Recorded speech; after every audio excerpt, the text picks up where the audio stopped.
itu kejadian mencurigakan melibatkan sebuah beg dipercayai mengandungi jammer telah mencetuskan persoalan.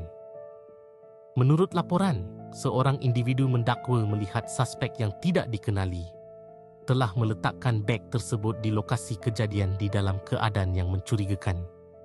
Pasukan polis daripada unit D9 bersama forensik dan unit pemusnah bom telah dikerahkan ke lokasi bagi menjalankan pemeriksaan.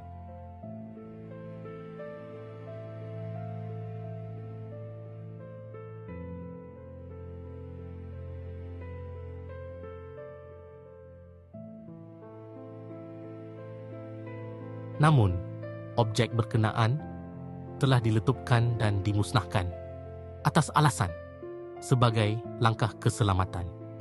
Diorang pun takut bom, diorang pun suruh buat pelindung. Adakah tindakan menghapuskan barang yang dicurigai itu adalah satu tindakan biasa mengikut prosedur yang ditetapkan? Tindakan itu bagaimanapun menimbulkan tanda tanya.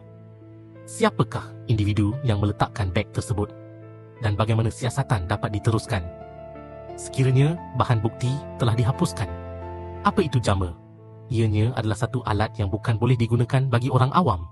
Peranti jammer ini digunakan bagi mengganggu isyarat komunikasi dan penggunaannya dikawal ketat oleh pihak berkuasa.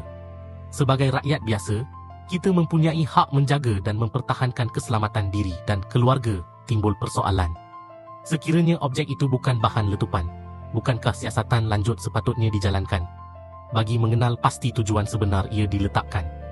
Setakat ini, tiada kenyataan terperinci dikeluarkan berhubung hasil siasatan penuh. Apapun sebagai rakyat, kita tetap menghormati tugas dan tanggungjawab pihak berkuasa dalam melaksanakan tugas dengan amanah telus dan ikhlas. Allah Maha mengetahui